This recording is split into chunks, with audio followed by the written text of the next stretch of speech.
Open the valve of feeding of the gas. Press the handle grip of lighting and rotate it anti-clockwise up to make to coincide the symbol with the labeling.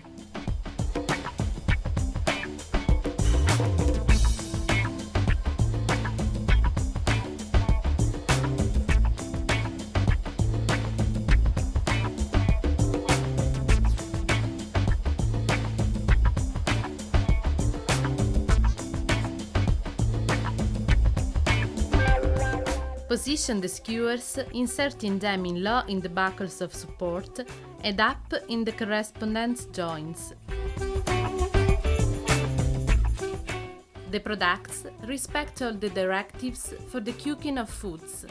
Realized in steel inox, resistant and simple to clean, for a well-equipped modern kitchen. Now you just need to plan the timer and to regulate the distance of skewers from the flame.